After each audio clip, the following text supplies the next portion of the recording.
É muito comum em exercícios envolvendo conjuntos aplicarmos a seguinte regra: um conjunto com n elementos possui exatamente 2 elevado a n subconjuntos. Justifique essa regra.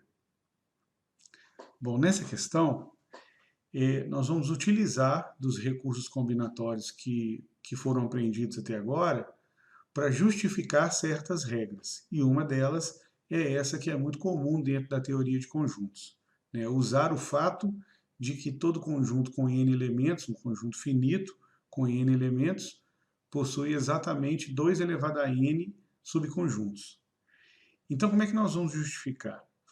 Eu vou fazer primeiramente um exemplo com uma quantidade determinada. Vou tomar aqui, por exemplo, um conjunto, vamos chamar aqui um conjunto X, que tenha 3 elementos. Vou chamar os elementos de X de A, B e C.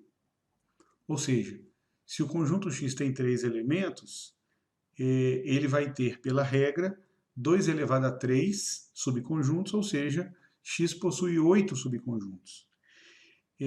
Eu vou, no primeiro momento, listar cada um desses 8 subconjuntos para mostrar como é que eu posso aplicar o princípio fundamental da contagem, que é o nosso recurso combinatório conhecido até agora, para justificar a regra para esse caso específico de um conjunto com 3 elementos. Então, vou tomar aqui o conjunto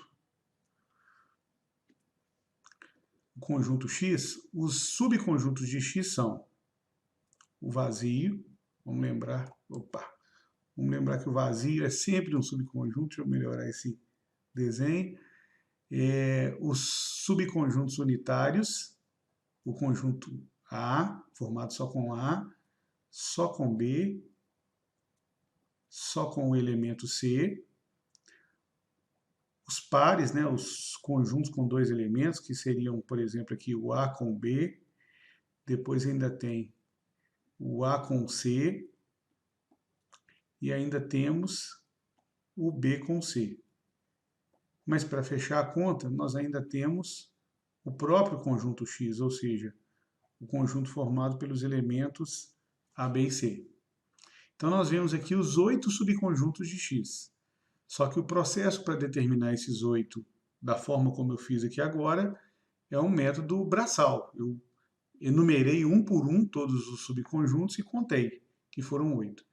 Então, para justificar essa regra específica, nesse caso com 3 elementos, basta enxergar o seguinte: cada um desses subconjuntos, vou dar um exemplo aqui com o subconjunto formado com os elementos A e C, que é um dos 8 subconjuntos de X. Esse subconjunto ele poderia ter sido formado a partir de escolhas. Eu tenho aqui o conjunto ABC, que é o próprio X, e a partir desse conjunto X, para formar um subconjunto dele, no caso, por exemplo, o conjunto A e C, eu vou escolher ficar com o elemento A no conjunto, eu vou escolher eliminar o elemento B, eu não quero que o elemento B apareça num subconjunto, não necessariamente todos os elementos precisam aparecer, e vou escolher ficar com o C. Então, quando eu escolho ficar com o A, escolho tirar o B e escolho continuar com o C, eu crio o subconjunto AC. Se eu pegasse, por exemplo, então, o subconjunto formado com B e C, significa dizer que, para formar esse subconjunto a partir do conjunto X, então eu escolhi eliminar o elemento A, que o A não aparece no subconjunto, escolhi ficar com o elemento B e ficar com o elemento C. Então, cada um dos subconjuntos dos 8 que a gente determinou ali, ele pode ser determinado por um processo de 3 escolhas. Se a gente escolhe ficar ou não com o elemento A, ficar ou não com o elemento B e ficar ou não com o elemento C. Então, um exemplo aqui, o conjunto vazio, significa que a partir do conjunto X, o conjunto ABC, eu escolhi não ficar com A, não ficar com B e não ficar com C. De modo que o conjunto formado por essas escolhas se trata do conjunto vazio.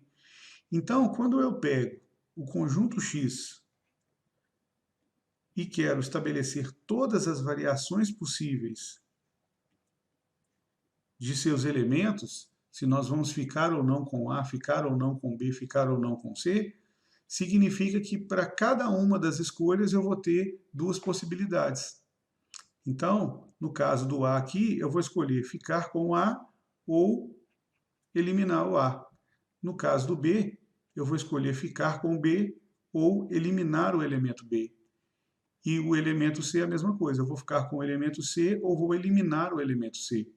O que significa dizer que eu tenho duas possibilidades de escolha quanto ao elemento A, ficar ou não com A, para cada uma delas, né, repetindo esse quase mantra para entender e automatizar essa multiplicação, para cada uma das possibilidades de A, eu tenho duas possibilidades do elemento B, que é ficar ou não com o elemento B, e para cada uma dessas possibilidades eu tenho duas possibilidades de C, que é ficar ou não com o elemento C. De modo que o produto dessas possibilidades nos dá todas as variações possíveis, e aí nós enxergamos que o produto dessas variações, então, resultam em 8 possibilidades de subconjuntos, ficando ou não com A, ficando ou não com B e ficando ou não com C, constituindo assim todos os subconjuntos de X.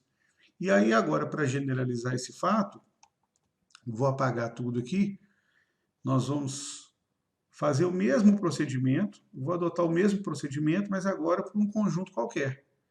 Então imagine que eu tenho aqui um certo conjunto, vou chamar o conjunto aqui de M, e esse conjunto M vai ter N elementos. Então eu vou chamar os elementos de M de X1, X2, X3, X4 e etc. Então, se eu quero que esse conjunto tenha N elementos, vou fazer aqui até Xn. Então, o que vai acontecer? Se eu quero formar subconjuntos de M, eu vou formar conjuntos que tenham ou não os elementos de M. Então, quando eu olho para o elemento X1, eu vou ter duas possibilidades de escolha. Ou seja, X1 vai entrar ou não no subconjunto de M. O elemento X2, eu tenho duas possibilidades de escolha. Ele vai entrar ou não no subconjunto de M. Mas ele tem duas possibilidades para cada uma das possibilidades do primeiro elemento. E assim por diante. Então, quando eu olho para o X3, nós vamos enxergar aqui que eu tenho duas possibilidades para cada uma das que já foram feitas. A mesma coisa com o X4, duas possibilidades. E assim por diante, até que no enésimo elemento eu tenha duas possibilidades para cada uma das que já foram feitas. Então eu vou ter aqui um produto de n fatores iguais a 2. E um produto de n fatores iguais a 2 nos mostra 2 elevado a n como resultado. E esse resultado representa todas as variações possíveis dos elementos do conjunto M, presentes ou não nos subconjuntos formados. Em outras palavras, ele representa a quantidade total de subconjuntos que podem ser formados, e então está justificada essa propriedade.